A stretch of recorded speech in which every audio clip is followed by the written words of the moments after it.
These salmon cakes are healthy and delicious and will for sure become one of your new favorite weeknight recipes. I'm Justin from Cooking with Coit. I specialize in clean comfort cooking.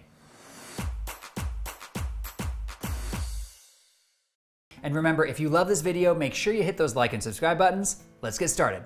Let's go over all the ingredients you need to make this recipe.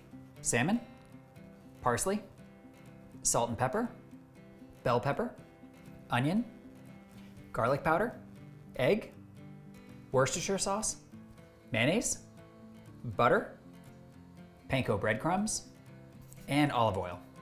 The only special cooking tool you're gonna need is a small sheet pan. All right guys, so the first thing we're gonna do is to preheat your oven to 400 degrees Fahrenheit. Next, we're gonna season the salmon. So grab your salmon fillets and grab your baking sheet. What I've already done is lined my baking sheet with parchment paper. This just allows the salmon to cook without sticking. So take your salmon, put it right onto the parchment paper just like that. And then I'm gonna wash my hands really quick. Okay, now I'm gonna give the salmon a light spray of olive oil. If you don't have olive oil spray, that's totally fine. You can use regular olive oil. Just pour some on and rub it all around. I'm gonna use my spray just because it's easy. Give it a nice light coating. Now we're gonna season the salmon. So we're gonna do a half a teaspoon of each one of these spices. That's salt, pepper, and garlic powder. Let's first do the salt. And I'm not measuring here because really this is totally subjective. You can measure if you're worried about it, but I think otherwise you can just sprinkle it on. And you don't need to season the underside, the skin side, just season the top. And here's a little garlic powder.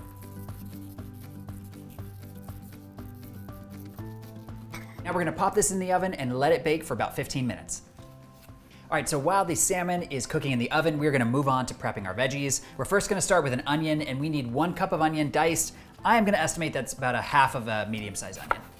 One interesting thing that I recently learned was that if you leave most of the end, like the butt end of the onion intact, if you don't cut into it too far, it's gonna really help with all of those really strong onion scents that make you cry. So ever since I've been doing this and only chopping off a very tiny bit of the end, I haven't cried once. All right, now we're gonna move on to our bell pepper. I've got another tip. I'm just full of tips today. I just started doing this too. So normally I would cut my bell pepper like this, and I'd find that there'd be a lot of seeds in there, but now I am flipping it upside down and cutting it vertically this way. So I'm first gonna start by cutting each side. So 1, 2, 3 sides, just like this.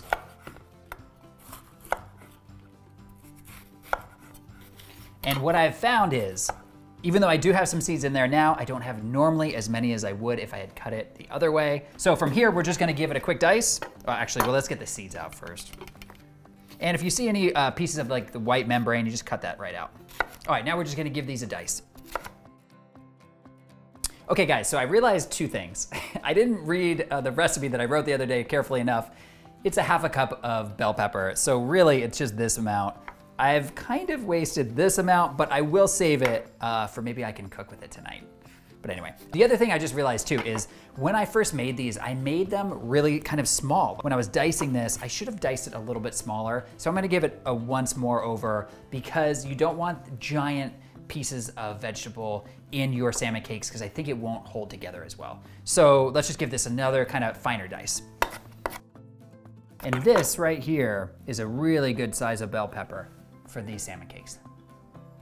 Now we're going to get out our pan, add a little bit of oil to it, turn it on to medium-low heat, and we are going to saute our veggies. We can drop in the onion and bell pepper really at the same time. What's great about this is that they kind of have the same consistency and the same kind of toughness. So just drop it all in. Now we're gonna saute these veggies until the onion has just turned translucent and the bell pepper has just softened a little bit. These veggies are totally done cooking, so I'm just gonna take them off the heat and set them aside for a minute. All right guys, so the 15-minute timer on the salmon is totally up. Let's see how we did. All right, this is looking like a beautifully baked salmon. Now we are going to wrap this baking sheet and salmon into some tin foil.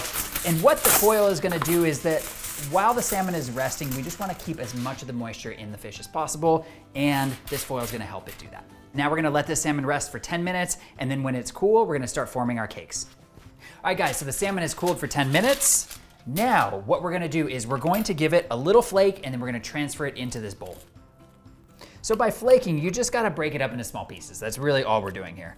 And one special note here. Normally, your salmon's probably gonna have skin on the bottom of it. This salmon actually didn't have skin on the bottom. It was removed before I cooked it. So just keep that in mind. If you have salmon with skin on it, you're just gonna wanna remove the skin and just throw it away. Also, one other good note here too is to be always looking out for bones.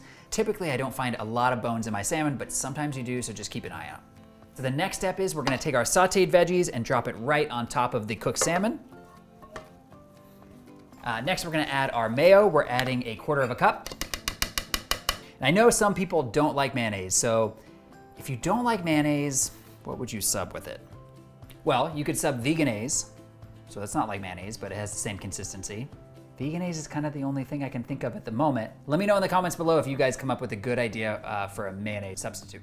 Now we're gonna add 1 egg, 1 full cup of panko breadcrumbs. And the panko breadcrumbs and the egg serve very important duties here. They are gonna act as really fantastic binders to help these salmon cakes stay together. Next, we're gonna add 1 teaspoon of Worcestershire sauce. All right, let's give everything a good mix. So what you should be looking for here is you want the mixture to be sticky enough to stick together. That is very important. So here's a good way to test if the mixture is sticky enough. So just take your hand and ball up a little bit of the salmon mixture and just squeeze it together.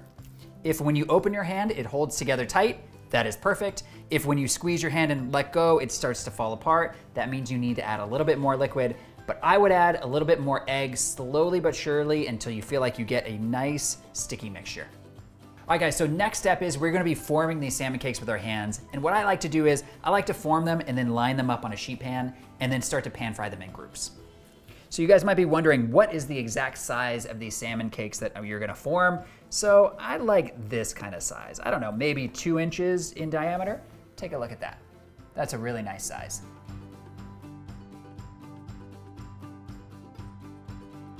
Now we're gonna give these salmon cakes a very light pan fry. So let's first add a little bit of olive oil into the pan. Next, I'm gonna add a little bit of butter. Let's get that moving around a little bit. All right. Now I'm gonna drop these salmon cakes into the pan and let them cook for about 3 to 4 minutes per side. What we wanna see is just them turning nice and golden on both sides.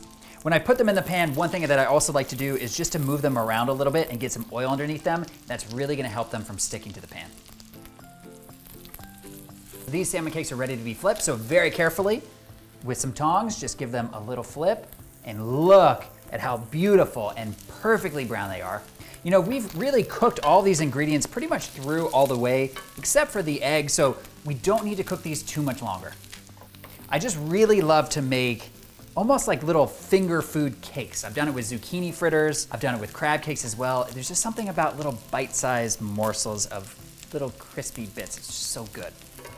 These salmon cakes came out so beautiful and I cannot wait to give them a try. But before I do, if you've loved this recipe and you wanna see more just like it, check out my healthy recipes playlist. Okay, let's give these a try.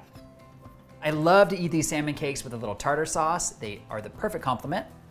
Let's give these a try.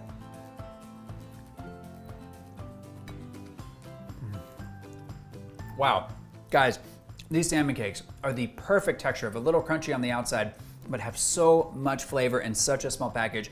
I hope you give these a try. They're so delicious. I'll see you in the next video.